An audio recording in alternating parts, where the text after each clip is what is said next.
नमस्कार दोस्तों, हमारे YouTube चैनल ज्योतिष अब तक में आप सभी का स्वागत है। आज हम लोग कुंडली विवेचन करने जा रहे हैं। यह किसी का कुंडली है जिसने तो अपना प्रश्न नहीं दिए हैं, फिर भी आग्रह किए हैं कि गुरुजी हमारा कुंडली देखिए।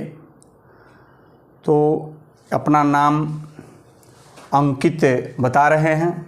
जन्म तिथि 5 नवंबर 1988 है। जन्म समय 10:45 रात्रि का है और जन्म स्थान इन्होंने दार्जिलिंग वेस्ट बंगाल दिया है। सर्वप्रथम हम लोग एक जन्मांग चक्र तैयार कर लिए हैं। कर्क लग्न की यह कुंडली है और लग्नेश इसके चंद्रमा होते हैं। जैसे कर्क लग्न की कुंडली है तो जातक में धैर्य की कमी होती है, लोगों पर अधिक विश्वास करते हैं, मनोविनोदी होते हैं और लग्नेश तृतीय भाव में आकर बैठा हुआ है, 6 डिग्री पर है। ऐसे लग्न 15 डिग्री का है। तो तृतीय भाव में बैठने से जातक साहसी होगा, लेकिन यहाँ पर शुक्र नीच का होकर बैठा हुआ है, जिस वजह से जातक को जो भाई बहन का सुख होता है उसमें कमी लाएगा। अब सूर्य की स्थिति देखते हैं। सूर्य इस कुंडली में चतुर्थ भाव में नीच का होकर बैठा हुआ है। नीच का चतुर्थ भाव में बैठने से भूमि भवन वाहन और माता के सुख में कमी लाता है और साथ ही इस भाव के स्वामी भी जाकर नीच के बैठे हुए हैं, तो ऐसे जातक को इन सब सुखों में कमी का अनुभव होता है। और शुक्र भी इस कुंडली में नीच का होने से पत्नी के सुख में भी कमी लाता है। अब आइए मंगल को देखते हैं। तो इस कुंडली में मंगल और बृहस्पति योग कारक बनते हैं। तो मंगल की क्या स्थिति है? मंगल ज्ञान भाव पंचम स्थान और कर्म भाव का स्वामी होकर भाग भाव में बैठा हुआ है, जो बहुत ही श्रेष्ठ फल देने वाला है। यहाँ ज्ञान भाव का स्वामी यहाँ पर उच्च ज्ञान के भाव में आता है। जातक का शिक्षा दीक्षा अच्छा हुआ होगा। कर्मेश भाग भाव में बैठने का मतलब यह हुआ कि जातक अपने परिश्रम अपने कर्म के आधार पर वह अपने भाग को बदलने की क्षमता रखता है। पिता का सुख इसको मिलता है, माता के सुख में कमी है और मंगल इसमें बहुत ही श्रेष्ठ फल दे रहा है।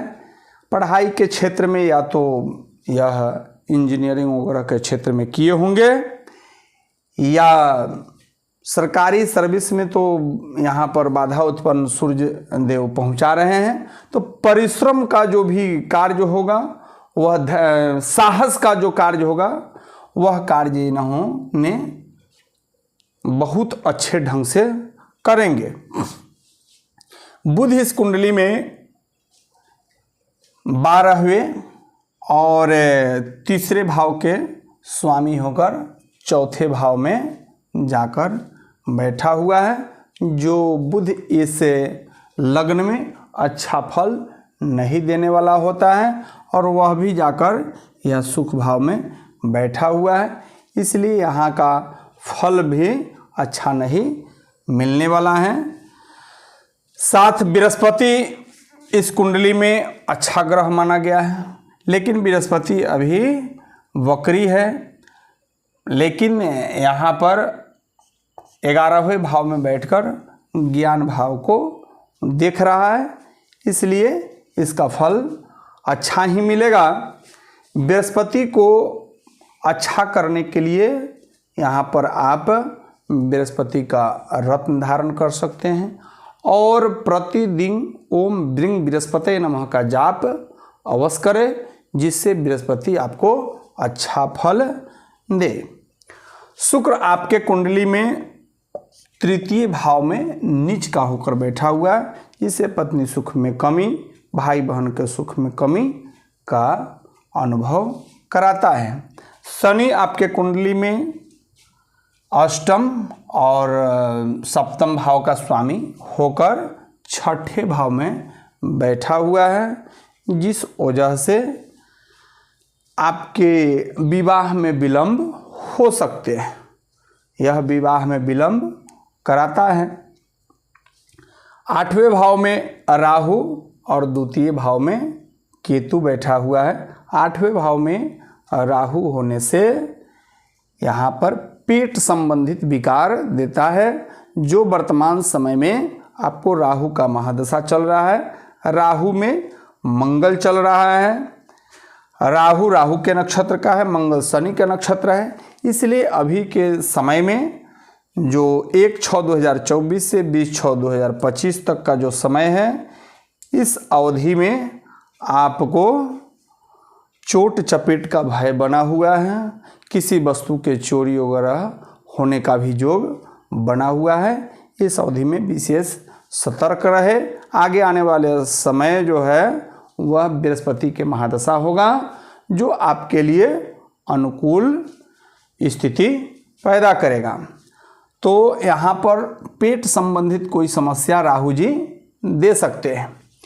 केतु दूसरे धन भाव में आकर यहाँ पर पैतृक संपत्ति में कोई विवाद उत्पन्न कर सकता है, और आपके जो सगे संबंधित हों उनमें से आपके कुटुंबों में किसी का स्वभाव बहुत ही खराब हो सकता है, जिनसे आपका जो परिवार हो वह ज़्यादा परेशान रहता हो। आशा करता हूँ कि अंकित जी आप अपने कुंडली विवेचन को देखकर संतुष्ट होंगे। अगला जो भी दर्शक हों, अगर कुंडली पर विवेचन चाहते हो, अपने कुंडली को दिखवाना चाहते हो, तो प्रश्न डालना मत भूलें। और कहाँ से आप लिख रहे हैं कमेंट बॉक्स में ज़रूर दें और प्रश्न अवश्य डालें। आशा करता हूँ कि आप लोग भी इसे देखकर और अपना ज्ञानवर्धन करेंगे। तब तक के लिए नमस्कार।